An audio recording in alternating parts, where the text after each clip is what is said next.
Dalton, Riley, Wolves and Wagers. First, all-star predictions. I'll kick it over to you, Rye, for the East. Yeah, we're going to start with our starters. Game that's happening at the time of filming is the Pacers-Bucks in-season tournament game. So we'll start with Tyrese Halliburton. He deserves to be a starting guard. Can't say enough good things about him. He's averaging 7 points per game more than he was last year. Leading the league in assists still. There's just no way he's not a starter this year. Yeah, and then I'll just touch on Tyrese. I mean, unbelievable top 10 on the MVP ladder and shooting almost 45% from deep. That's insane. So no doubt a starter. And then over to his backcourt mate. Obviously, Ryan and I aren't big fans of him, but he's probably going to be in the starting lineup. And kind of my big bugaboo with Donovan Mitchell right now is shooting 36% from deep, Rye. But is there anything else you want to talk about, Spida? Not really. If you guys have been following along this channel, you know we're not huge Donovan Mitchell guys. We understand he provides value, but still not one of our favorite players. We think he's kind of an empty stat guy, but probably deserves to be starting guard at this point, but just not one of our favorites. A guy I do have a ton of respect for and like a lot, and I know you do too, Jason Tatum, number one team in the league, or in the East. The Bulls are the number one team in the league, but number one team in the East right now is the Boston Celtics. Tatum obviously deserves to be a starter, and he should be. Yeah, and then kind of going over to a guy who's going to probably be top 3 in MVP for probably another decade, and that's Greek Freak. I think he has to be a starter. I don't think there's any big question marks, and I know I'll kind of get to our first reserve, his teammate, but Greek Freak's going to be a starter. I don't think there's really any ifs, ands, or buts when you're averaging 30 and 10. Yeah, another guy who's obviously going to be a starter, no ifs, ands, or buts about it, Joel Embiid. He had, I think, 49 or 50 last night. I can't remember exactly what he had. I think it was over 50. Just no question that he'll be a starter, even though he's not one of my favorite players in the league. But like we said, he's got to be a starter. But I'll let you start with our reserves and one of your favorite players, Damian Lillard.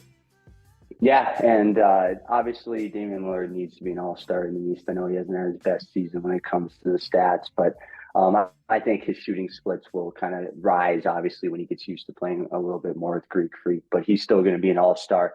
And then kind of the new guy on the block who I would rather have starting over Donovan Mitchell, I don't know about you, Rye, is Tyrese Maxey. We have him as a reserve. You want to touch on Tyrese Maxey at all?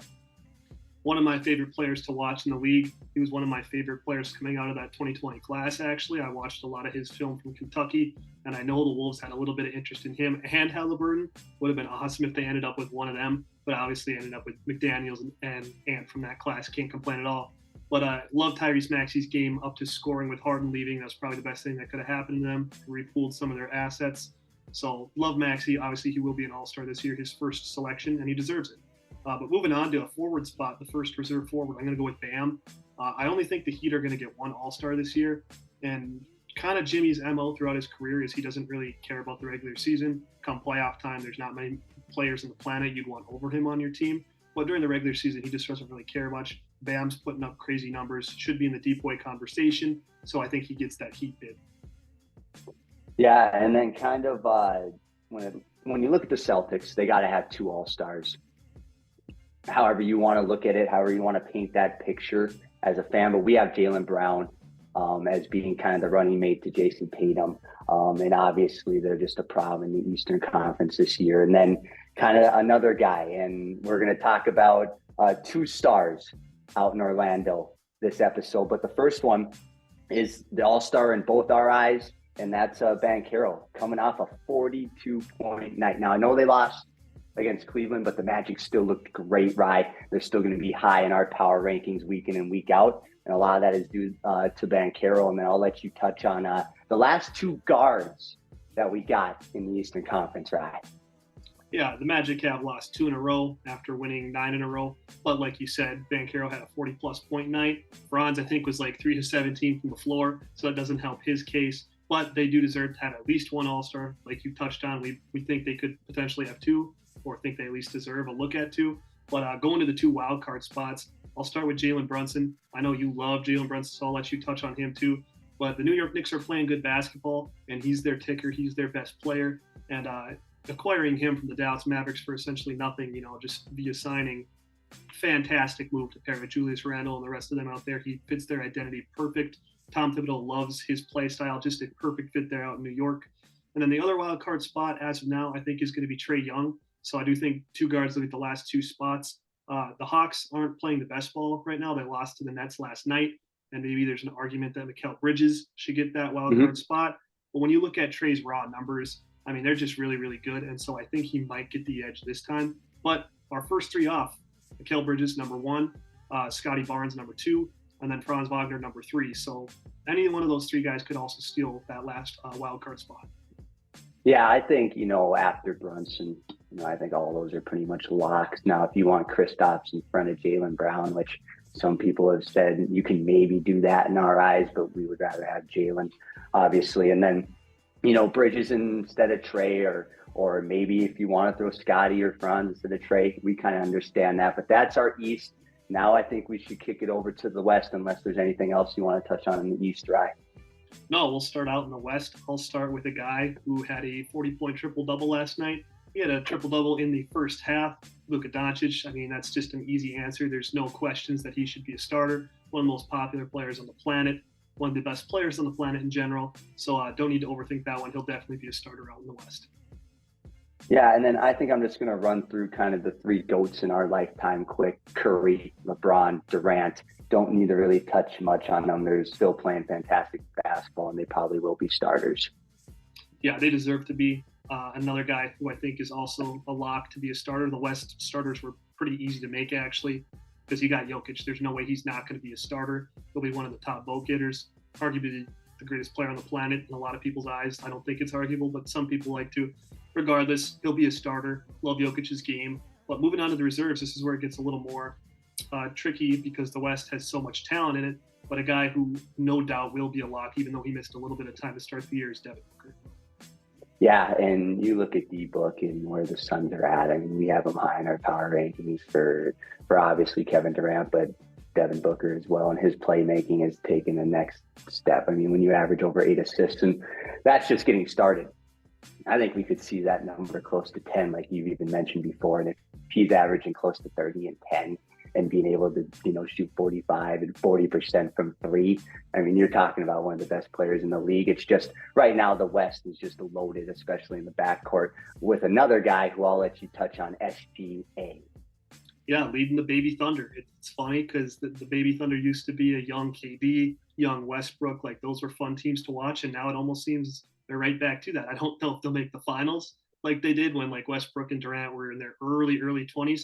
But SGA is leading the charge out there. I think him and Booker would be starting in the East if they played in the East, and they deserve to be starting. But you're not going to hop Luka or Curry.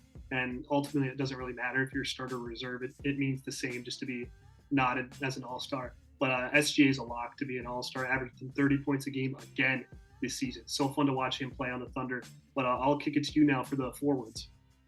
Yeah, and I don't think we need to talk a lot about Anthony Davis and Paul George, but when you look at the Clippers, we kind of both agreed that Paul George should probably get the bid. They're probably going to be in playoff contention, even though if, as Timberwolves fans, we would rather play the Clippers in a first-round matchup or the Warriors, even for that example. But Paul George is going to get kind of our vote for this year. And then Anthony Davis, I mean, you look at the Lakers, they're going to be high on the power rankings as well, and a lot of that is due to Anthony Davis. Now his three-point shooting has been atrocious, but I don't even know if he's taken one a game. He's changed. He's just in the paint, and he can do a lot of good things on the floor. So we do have Anthony Davis, but I really want to touch on these kind of last three names because they're all exciting, and I'll let you kind of kick us off.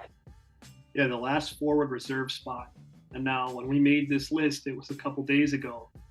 We're giving it to Karl-Anthony Towns, but I think there's a real argument that it should be Rudy Gobert.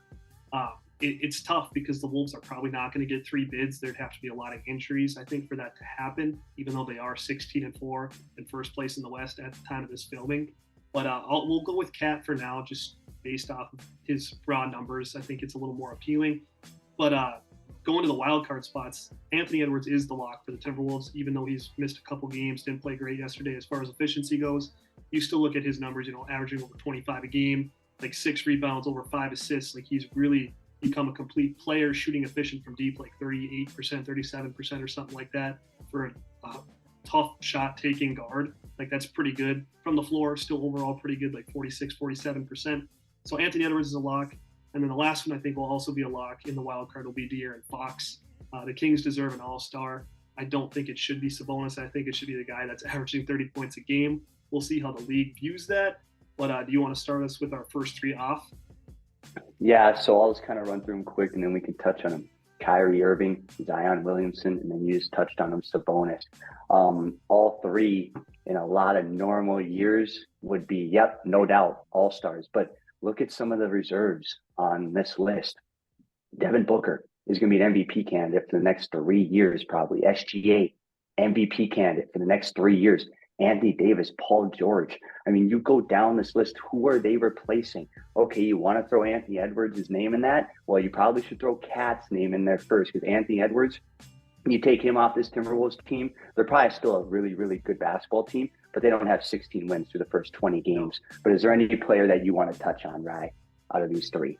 It's just tough. And even another guy who you could throw his name in the hat, Brandon Ingram. Pelicans are playing good ball as of late. It's just really, really tough, and I think the league needs to fix it. Most people want them to go to a positionless voting, and the problem is, well, you can't replace a guy like Paul George or Karl-Anthony Towns, unless it's via injury, with Kyrie, right? Or with another guard, just because they're forwards. And I think that leads to some issues like, I don't know, like when DeAndre Jordan was getting voted in when they used to have a center position voting, and he was like starting, like the starting center. It's like, okay, we need to change it. So they did. They changed it to forwards. Now they just need to change it to, hey, the top 12 most deserving players are going to be all-stars. And they just need to make it like continuous, because it doesn't matter for replacements for positions. So why does it matter for the initial voting? But it's good. It's tough for the Pelicans to decide which one you want. Zion and Ingram are kind of a toss-up for me. Zion's scoring is down pretty significant from his previous couple All-Star years, but he's playing more, so I don't know how you would value that.